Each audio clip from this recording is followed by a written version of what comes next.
Halo semuanya, saya Rifki Rahadian. Di era kerja hybrid saat ini, banyak dari kita dihadapkan pada tantangan yang serius, yaitu burnout. Hari ini, saya akan membahas bagaimana peran motivasi dan lingkungan kerja yang sehat berdasarkan teori manajemen sumber daya manusia dan studi kasus nyata mampu menurunkan tingkat burnout secara signifikan. Burnout adalah sindrom akibat stres kerja kronis yang tidak berhasil dikelola.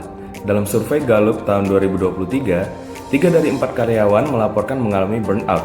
Sistem kerja hybrid memperparah hal ini karena batas antara kehidupan pribadi dan pekerjaan menjadi kabur.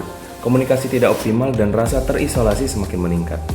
Dalam manajemen sumber daya manusia, motivasi adalah faktor kunci penggerak karyawan. Herzberg menyebutkan bahwa kepuasan kerja dipengaruhi oleh motivator seperti pencapaian dan pengakuan, serta faktor higienis seperti kebijakan perusahaan.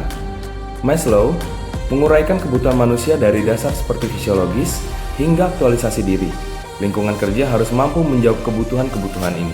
Lingkungan kerja yang sehat melibatkan aspek fisik, sosial, dan psikologis.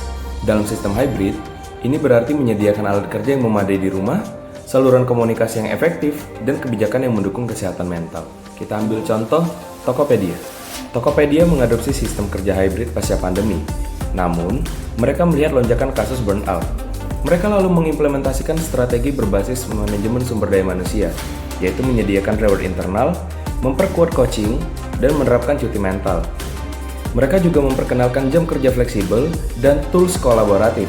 Hasilnya, dalam 6 bulan, angka burnout turun 24%. Motivasi yang sehat membuat karyawan merasa dihargai.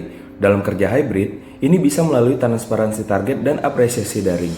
Sementara itu, lingkungan kerja yang mendukung dapat memberikan rasa aman dan fleksibilitas. Kedua elemen ini meningkatkan ketertarikan karyawan atau employee engagement yang menurut McKinsey dapat menurunkan burnout hingga 50%-nya. Kita telah melihat bahwa burnout adalah tantangan nyata di era hybrid. Namun, teori manajemen sumber daya manusia menawarkan pendekatan yang relevan. Studi kasus seperti Tokopedia menunjukkan bahwa pendekatan strategis berbasis motivasi dan lingkungan kerja dapat mengurangi burnout secara signifikan. Mari kita desain ulang sistem kerja kita agar manusiawi, fleksibel, dan berkelanjutan. Terima kasih atas perhatian Anda. Semoga wawasan hari ini bisa membantu kita membangun lingkungan kerja hybrid yang sehat dan produktif. Saya Rifki Rahadian, terima kasih.